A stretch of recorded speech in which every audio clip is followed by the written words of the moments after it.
What's my runway? What kind of resources do I have? What's the belief set? Because one of the biggest things that happens is as a CMO, we come in and we're held accountable for things on two different extreme ends of the spectrum. One is very short term pipeline development. The other is longer term brand development, the expertise of the company. One three-time B2B CMO said in the podcast, she said, tomorrow's demand is today's brand. So we know we have to work on that.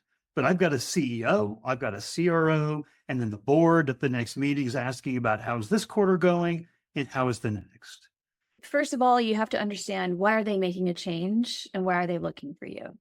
And if the answer 99% of the time is that pipeline isn't strong, is that something you can walk in and solve within 1 or 2 quarters? Is there something systematically wrong? Is product market fit wrong? Is the go-to-market motion wrong? Is the value proposition unclear? Is the data in such bad shape you can't tell any of those things? All of that will cause a failure trap for the CMO walking in the door. Any one of those could cause that failure trap. And you have to really understand what you're getting yourself into. Just this week, I read a great article. It was a post on LinkedIn, essentially said, as a CMO, if you're walking in and the data isn't good, you better understand that. And you better have an agreement with the board and the CEO about how they're going to invest to fix that data as you walk in the door, not some come in and build a case and improve it, because data is the lifeblood of marketing. And that will be one of your for sure points of failure, is the inability to articulate what is working and what isn't working, and articulate that and convey it back to the CEO and the board in a convincing way quickly.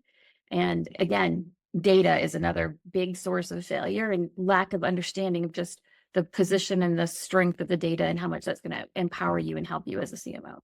And when you talk about data, there's data for everything nowadays.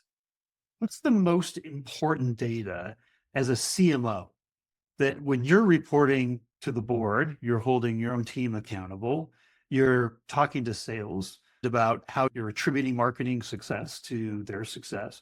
What's the data that you think is the most important that CMOs should be tracking? Let's go back and start with that due diligence and the understanding of that data coming in. Obviously, every CMO is going to really care a lot about pipeline for sure. And we should. It should be our primary metric. But again, going back to that due diligence, understanding the health of the ability to understand pipeline. How well is Salesforce working? Are there any attribution tools? What does that data tell you?